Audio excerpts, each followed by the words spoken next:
Salam harmoni. Perkenalkan, saya Madelan Reza Kurniawan dengan NIM 2213041018.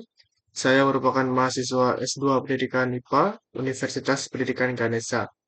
Di sini saya akan menjelaskan terkait beberapa jawaban saya dari kegiatan ujian tengah semester dengan mata kuliah Filsafat Pendidikan, di mana di sini saya akan menjawab beberapa studi kasus yang diberikan, yaitu sejumlah 10 studi kasus yang mencakup materi filsafat pendidikan. Untuk studi kasus yang pertama, yaitu di mana di sini seorang guru baru di sebuah sekolah menengah merasa kebingungan menentukan arah pembelajaran. Ia hanya mengikuti buku teks tanpa memahami mengapa suatu konsep penting diajarkan. Kepala sekolah kemudian menugaskannya mempelajari filsafat pendidikan agar lebih memahami makna dasar dari pengetahuan dan pengajaran. Pertanyaannya, apa makna filsafat yang dapat membantu guru tersebut memahami kembali tujuan, dasar, dan arah pendidikan? Jelaskan cabang filsafat serta karakteristiknya dari aspek ontologi, epistemologi, dan aksiologi dalam konteks kasus tersebut. Nah, di sini pada jawaban studi kasus yang pertama, sebenarnya terdapat beberapa makna filsafat yang perlu dijelaskan dan tiga cabang filsafat, yaitu ontologi, epistemologi, dan aksiologi. Nah, di mana inilah pentingnya belajar filsafat pendidikan. Bukan hanya sekedar teori yang membuat kebingungan, ataupun pengetahuan filsafat itu merupakan sesuatu yang abstrak, atau bisa membuat orang menjadi ateis. Nah, melainkan filsafat itu merupakan sebuah proses penyelidikan dan mencari kebenaran sejati dengan cara kritis dan reflektif untuk mengkonstruksi landasan fundamental bagi seluruh praktik mengajarnya. Nah, pertanyaan-pertanyaan besar itu akan muncul jika kita mempelajari sebuah filsafat, terutama filsafat pendidikan. Misalnya seperti apa tujuan akhir dari pendidikan yang saya berikan sebagai tenaga pendidik? Apakah hanya untuk sekedar lulus ujian, atau mendapatkan pekerjaan, atau untuk membentuk manusia yang utuh? Lalu dengan mempunyai tujuan yang jelas, ketika pada saat kita mengajar, setiap konsep yang kita ajarkan pada buku teks akan terlihat apa makna sebenarnya dan penting untuk diajarkan. Itu sebenarnya makna dari filsafat itu sendiri. Dan pada cabang filsafat itu ada tiga cabangnya, yaitu ada ontologi, epistemologi, dan aksiologi. Di mana ontologi ini terkait realitas dan keberadaan. Biasanya akan keluar pertanyaan, apa hakikat dari materi pelajaran yang saya ajarkan, apa hakikat dari siswa atau manusia yang saya ajar. Terus guru yang tidak memiliki ontologi ini akan melihat pembelajaran itu hanya sebagai sekumpulan fakta saja. Nah, dampaknya bagaimana? Di mana murid itu akan menjadi subjek yang pasif dan materi pelajaran menjadi statis, terus eh, ilmu itu akan tidak berjalan secara dinamis, sementara secara faktanya bahwa ilmu itu akan terus berubah dan dinamis tidak sesuai dengan apa yang hanya ada di buku teks saja itu. Artinya bisa dipelajari secara kontekstual gitu. Untuk cabang yang kedua yaitu ada epistemologi, di mana terkait proses bagaimana kita tahu apa yang kita tahu dan cara mendapatkan pengetahuan itu dengan benar. Nah, biasanya akan diberikan pertanyaan bagaimana murid itu belajar, bagaimana pengetahuan itu terbentuk dan di benak siswa. Nah, lalu juga guru yang mempunyai epistemologi yang sempit ini, pengetahuan itu hanya bersumber dari otoritas, yaitu biasanya dari buku teks, gitu.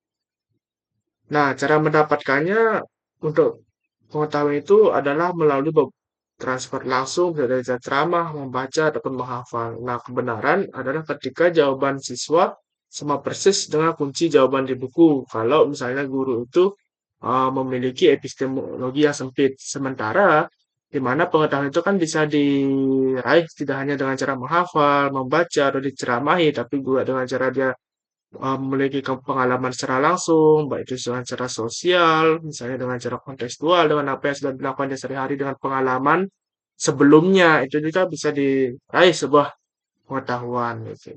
Dampaknya bagaimana? Guru itu akan mengalami kebingungan dan sadar bahwa mengikuti buku teks ini hanyalah satu dari sekian banyak cara untuk memperoleh pengetahuan. Nah, jadinya dengan dampak yang seperti ini guru akan sadar bahwa oh ternyata tidak hanya dari buku saja sumber dari pengetahuan tersebut. Nah, yang terakhir itu adalah aksiologi. Nah, di mana terkait dengan nilai biasanya aksiologi ini terkait dengan nilai baik, benar, dan indah. Biasanya eh, menilai dari sebuah etika dan estetika biasanya kalau dengan aksiologi. Nah, biasanya akan muncul beberapa pertanyaan, yaitu di mana pengetahuan apa yang paling berharga untuk diajarkan, terus apa tujuan moral dari pendidikan. Nah, guru pada kasus yang pada satu ini disebut paling lemah pada cabang filsafat ini, pada astrologi, di mana guru tersebut hanya mengajar konsep karena ada di buku, bukan karena konsep itu akan bernilai bagi kehidupan muridnya ke depannya bagaimana. Seharusnya guru ini menekankan bahwa sebuah etika dan estetika dalam sebuah pembelajaran. Itu untuk jawaban saya di studi kasus yang pertama. Untuk selanjutnya yaitu studi kasus yang kedua. Dalam sebuah pelatihan, seorang guru bertanya, apakah belajar itu proses menghafal atau membentuk makna? Pertanyaan itu menimbulkan perdebatan di antara peserta. Pertanyaannya, bagaimana aspek ontologi filsafat pendidikan dapat digunakan untuk menjawab pertanyaan tersebut? Dan apa implikasinya terhadap cara guru memahami makna belajar?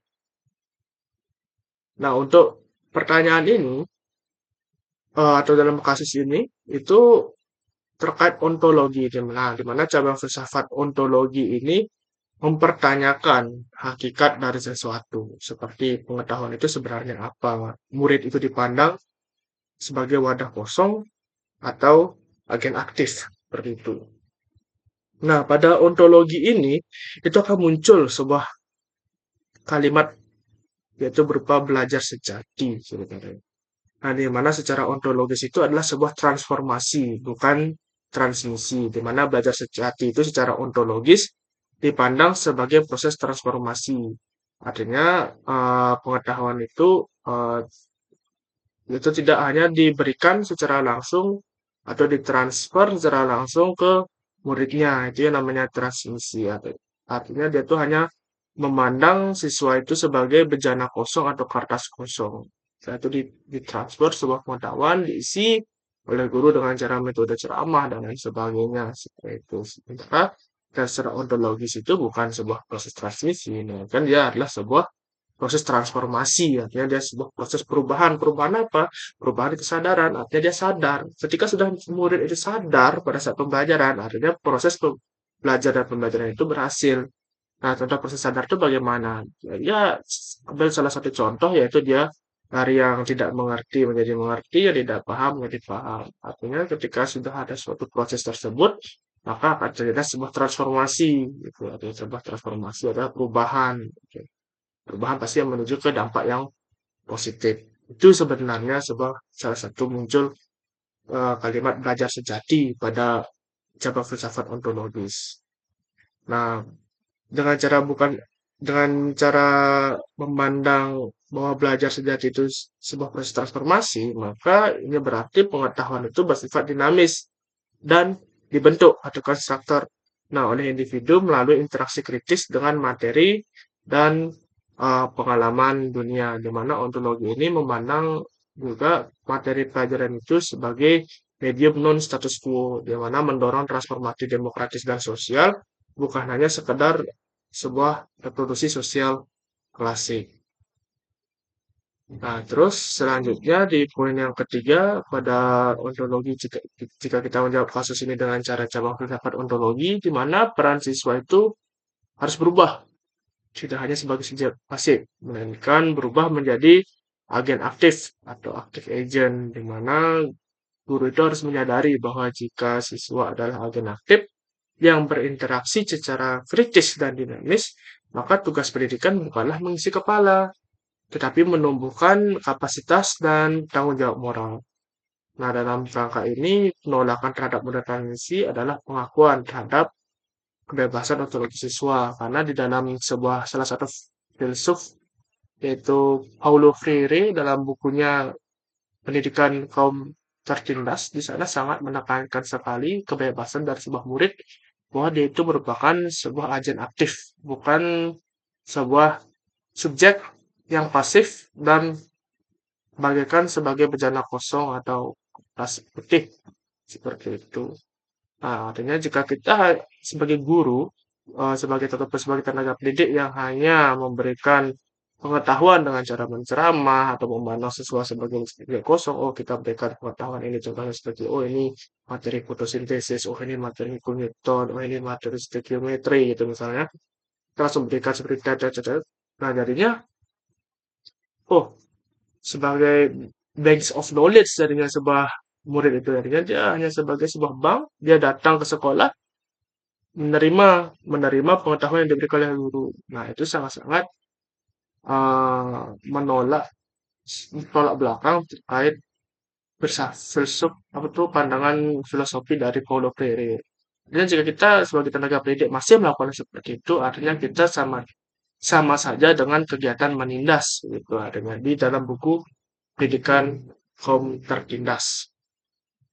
Nah, itu sangat relate sekali dengan kasus tersebut dan dari peran siswa tersebut di bagian ontologi. Nah, oleh karena itu, tugas pendidikan sejati adalah memfasilitasi kebebasan dan tanggung jawab ini melalui proses transformasi yang bermakna, gitu. Itu jawab studi kasus 2. Nah, ini beberapa poin-poin penting ya, yaitu di jawaban studi kasus kedua, yaitu ada belajar sejati, tingkat pengetahuan, dan peran siswa. Nah, jadinya tugas pendidikan itu adalah menumbuhkan kapasitas untuk tanggung jawab moral dan memfasilitasi kebebasan dari ontologis siswanya. Selanjutnya pada studi kasus yang ketiga, yaitu di mana seorang dosen di LPTK, Lembaga Pendidikan Tenaga Kependidikan, memperkenalkan berbagai cara memperoleh pengetahuan melalui dari pengalaman, eksperimen, hingga intuisi. Nah, analisislah kasus ini menggunakan sudut pandang epistemologi pendidikan.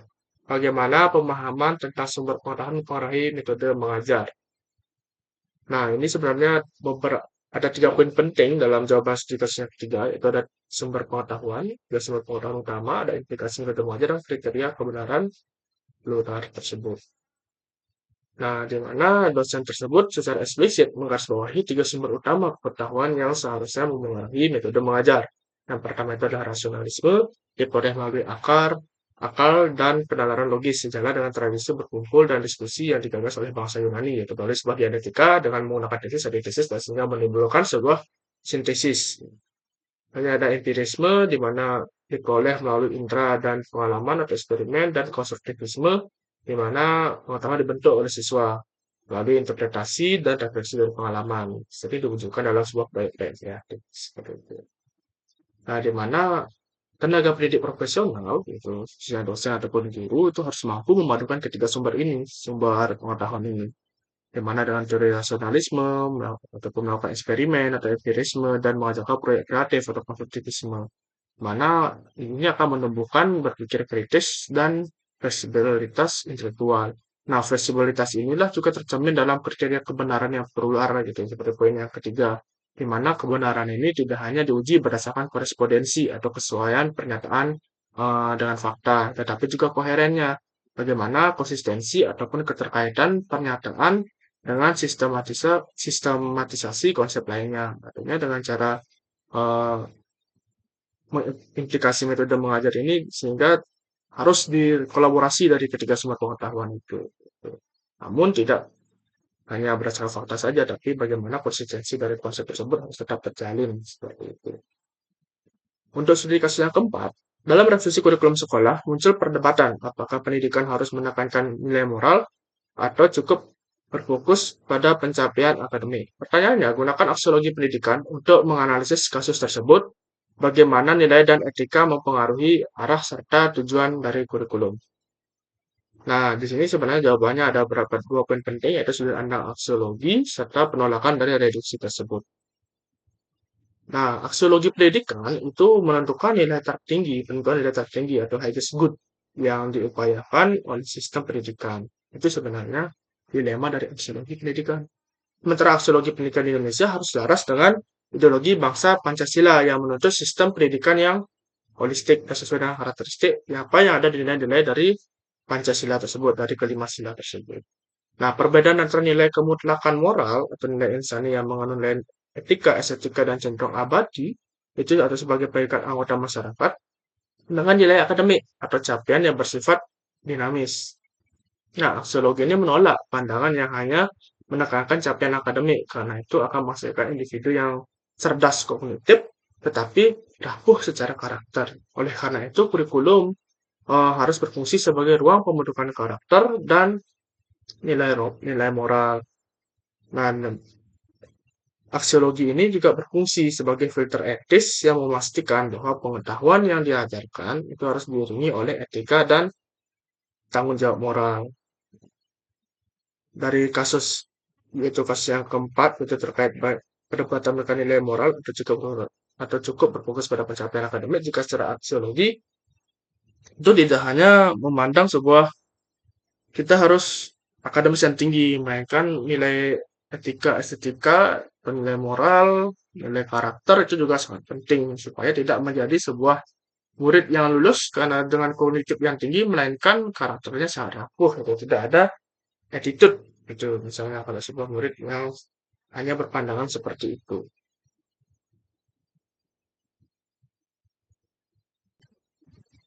Nah, untuk kasus selanjutnya, yaitu studi kasus yang kelima, di mana seorang kepala sekolah berupaya membangkitkan semangat guru-guru untuk terus berinovasi dengan mengatakan bahwa filsafat dapat menjadi sebuah inspirasi. Nah, pertanyaannya, jelaskan bagaimana filsafat dapat berperan inspirasional, preskriptif, dan investigatif dalam membantu guru menghadapi perubahan dunia pendidikan yang cepat.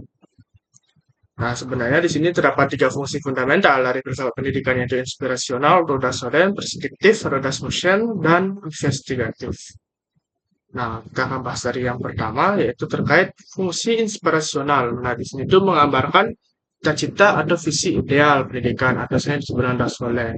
Nah, seperti harapan untuk penciptaan bangsa yang cerdas dan unggul, dan ternyata ini selaras dengan cita-cita idealisme dari filsuf Plato. Nah, fungsi ini memberikan arah dan motivasi luhur bagi semua upaya inovasi guru. Yang kedua yaitu fungsi preskriptif atau dasfusen yang memberikan kerangka kerja dan panduan yang jelas untuk implementasi pendidikan. Nah, di mana biasanya itu merumuskan kebijakan, metode, dan jejak pembelajaran. Nah, fungsi ini melahirkan ukuran terhadap penilaian nilai, perbuatan, dan seni, serta menguji logika, etika, dan estetika dari implementasi, memberikan jalur yang benar bagi praktik mengajar. Yang ketiga yaitu fungsi investigatif, yang dimana berfungsi sebagai analisis, kritik, dan evaluasi terhadap pelaksanaan dari sebuah suatu bidang yang nantinya akan memastikan perbaikan berkelanjutan. Nah, ketiga fungsi ini akan bekerja sebagai sistem kontrol kualitas, sehingga menjaga inovasi guru agar selalu diarahkan ke visi yang ideal, secara inspirasional, dan dievaluasi secara kritis terhadap tujuannya atau investigatif. Nah, sehingga menjadikan guru sebuah agen perubahan yang bijaksana, bukan sekedar korban dari suatu perubahan yang cepat. Yang ketiga fungsi dari fundamental psikologi pendidikan ini tidak boleh dilupakan. Ini adalah sebagai landasan atau fundamental untuk berinovasi sesuai dengan uh, studi kasus yang kelima ini, sehingga guru-guru itu terus berinovasi dan menjadi sebuah sumber inspirasi gitu, dengan tetap menekankan ketiga fungsi fundamental filsafat pendidikan ini. Nah, untuk selanjutnya yaitu studi kasus yang ke-6, yaitu terkait sebuah sekolah merancang program sekolah impian dengan visi luhur semua siswa menjadi manusia unggul secara moral dan intelektual. Namun di lapangan keterbatasan sarana dan motivasi siswa membuat visi itu sulit untuk diwujudkan. Nah, pertanyaannya, bandingkan cara pandang idealisme dan realisme dalam menafsirkan masalah tersebut. Filsafat manakah yang lebih relevan diterapkan dan mengapa? Nah, untuk studi kasus yang keenam ini itu harus membandingkan terlebih dahulu terkait pandangan filsafat idealisme dan realisme.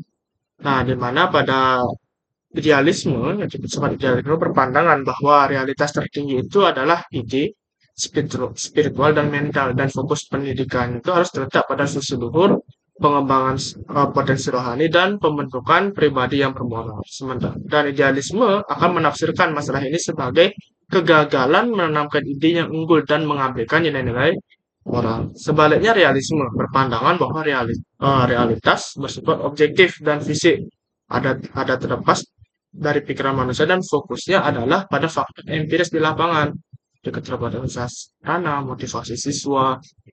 Nah, realisme ini bertujuan untuk membekali siswa dengan fakta ilmiah dan keterampilan praktis. Nah, realisme ini bakal menyediakan dasin, itu apa adanya, apa yang ada di lapangan, sementara idealisme menyediakan dasolen, apa yang seharusnya. Itu bagaimana pandangan dari dua filsafat ini dalam melihat studi kasus tersebut. Sementara filsafat yang paling relevan itu diterapkan adalah yang bagaimana. Nah, menurut dari pandangan saya, itu lebih baik kita menggunakan sintesis dari realisme dan idealisme ini yang difungsikan secara pragmatis. Ya, kita menggunakan pragmatisme dari John Dewey, di mana itu akan menjembatani keduanya, di mana menggunakan visi yang ideal sesuai dengan pandangan idealisme sebagai tujuan yang harus diwujudkan tindakan praktis berbasis pengalaman problem solving yang mengatasi kendala dari realisme. Nah, ketiga filsafat ini harus mempertimbangkan dan disesuaikan dengan konteks situasionalnya seperti apa di sekolah impian tersebut. Bisa dari usia, tempat, dan sosial budaya. Tapi filsafat yang relevan dengan menggunakan sintesis dari kedua pandangan filsafat tersebut. Untuk studi kasus yang ketujuh, di mana di sini dapat kasus guru pendidikan agama di sekolah internasional merasa kesulitan menanamkan nilai-nilai spiritual di tengah arus budaya barat yang bebas. Nah, pertanyaannya, dibandingkan pandangan filsafat timur dan filsafat barat dalam konteks pendidikan nilai, bagaimana keduanya dapat disinergikan untuk membentuk karakter siswa. Nah, kesulitan guru pendidikan agama ini memang cukup realistis ya yang ada di sekolah-sekolah internasional terutama dan di tengah tantangan arus budaya yang semakin melebar akibat globalisasi dan modernisasi ini. Nah, di sini kita akan membandingkan filsafat barat dan filsafat timur. Nah, di mana filsafat barat ini seringkali berbasis pragmatisme dari Jungju, di mana menekankan individualisme, kebebasan pemikiran kritis, dan pengembangan potensi individu secara optimal. Kelebihan ini membuat siswa akan siap untuk berkompetensi global. Sebaliknya, jika kita melihat filsafat timur dan budaya timur memiliki kecenderungan kolektivis, di mana memprioritaskan nilai-nilai seperti kebersamaan, penghormatan, dan tanggung jawab sosial. Nah, sinergi diperlukan dan dari dua pandangan ini sinergi yang diperlukan itu harus dari filsafat barat dan filsafat itu benar membentuk generasi berkompetisi global tanpa kehilangan akar budaya sehingga diwujudkan melalui integrasi kontekstual pendidikan karakter berbasis budaya lokal. Dan yang ketiga sinergi yang diperlukan adalah pendidikan karakter holistik di mana mencakup pengetahuan moral, perasaan moral, dan tindakan moral. Nah, jadinya dengan kasus yang seperti yang nomor 7 ini, di mana dengan cara mensinergikan tersebut, maka guru dari guru pendidikan agama di sekolah internasional itu sudah tidak masa lagi menanamkan nilai-nilai spiritual. Artinya di mana dalam mengajar agama itu harus membentuk di mana bahwa murid ini harus dia berkompetisi global, namun tidak boleh menghilangkan akar budaya sebagai identitas sosialnya seperti itu. Dan juga di mana pada saat melakukan pendidikan karakter itu harus berintegrasi dengan cara kontekstual, artinya dengan cara kehidupan sehari-hari yang relevan dari kehidupan sehari-hari muridnya dan juga berbasis pada kearifan lokal atau budaya lokal. Nah, setelah itu di mana pendidikan karakter itu harus mencakup terkait pengetahuan moral itu bagaimana, perasaan moral itu bagaimana, dan tindakan moral itu seperti apa. Untuk selanjutnya, yaitu studi kasus yang ke-8, di era pembelajaran daring, sekolah mulai menilai efektivitas guru berdasarkan kepuasan siswa dan hasil belajar cepat. Guru yang mengajarkan refleksi filosofis dianggap tidak praktis. Nah, pertanyaannya, gunakan konsep pragmatisme untuk menilai situasi ini. Apakah pendidikan seharusnya hanya diukur dari hasil yang berguna secara praktis? Siapa tokoh penggagas pragmatisme? Dan bagaimana pandangannya dapat diterapkan? Nah, untuk studi kasus yang nomor 8, itu tokoh dan konsep pragmatisme. Nah, di mana biasanya tokoh dalam pragmatisme ini salah satunya yang saya gunakan adalah Junju, di mana situasi di era digital, di mana guru mengajarkan refleksi filosofis itu dianggap tidak praktis. Uh, Sehingga sekolah itu hanya melihat aktivitas guru dan hasil cepat dan kepuasan siswa, gitu bedanya di kasus ini. Nah, ini menunjukkan adanya reduksi filsafat pragmatisme, mana menjadi instrumentalisme yang dangkal. Nah, tokoh penggagas pragmatisme dalam pendidikan itu adalah John Dewey, salah satunya dari pragmatisme. Di mana konsep ini adalah utilitas atau kebergunaan yang paling penting, di mana nilai pengetahuan itu diukur dari kemampuannya memajukan dan memperkaya kehidupan yang praktis. Namun Dewey ini sangat kritis, John Dewey ini sangat kritis terhadap pendekatan busur refleks atau refleks arts model, yang dimana melihat pembelajaran sebagai sebuah proses mekanis yang hanya terukur dengan tes standar dan ataupun hasil cepat. Nah, tujuan pragmatisme yang sesungguhnya itu adalah memudayakan individu yang thoughtful, critically reflective, dan socially engaged. Nah, justru refleksi filosofis dan inquiry itu adalah alat yang paling berguna atau most practical utility untuk mengembangkan kecerdasan intelektual dan emosional. Karena pragmatisme ini mengajarkan bahwa semua konsep itu terbuka untuk penemuan kembali atau reinvention dan melalui inquiry yang filosofis. Oleh karena itu, mengabaikan refleksi berarti mengabaikan fondasi pragmatisme yang sejati. Itu juga dilihat dari kasus yang nomor 8 itu untuk tokoh dan konsep pragmatisme dari John dan tujuan sejati dari pragmatisme sesuai dengan kasus yang nomor 8. Selanjutnya yaitu studi kasus yang 9. Sebuah universitas menerapkan problem based learning atau PBL dengan tujuan menumbuhkan kemampuan berpikir kritis. Dosen menekankan bahwa teori hanya penting jika dapat diterapkan untuk memecahkan masalahnya. Pertanyaannya, analisis penerapan PBL tersebut berdasarkan filsafat pragmatisme, bagaimana prinsip kebenaran berdasarkan kebergunaan mendukung pendekatan ini dalam pendidikan modern. Nah, di mana filsafat ada 2 poin penting, yaitu ada filsafat pragmatisme dan kebenaran situ dari pendekatan tersebut. Nah, di mana penerapan PBL di Universitas di PBL ini berakar dari konsep siklus inquiry yang dipicu oleh masalah praktis, diikuti oleh inquiry atau kerja intelektual, seperti mendefinisikan masalah dan menguji sebuah hipotesis. Setelah itu refleksi, dan diakhiri dengan pembentukan kembali pemahaman. Nah, di mana PBL ini dengan konsep siklus inquiry ini sangat sama, sangat berakar. PBL ini berakar pada siklus inquiry dari John Dewey.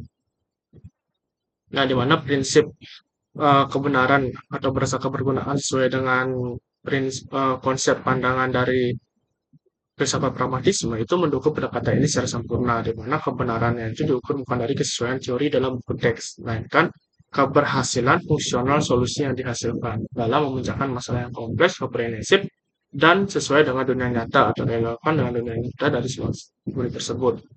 Nah, pengetahuan ini berfungsi sebagai alat untuk problem solving dan learning by doing sesuai dengan kata-kata dari John Dewey.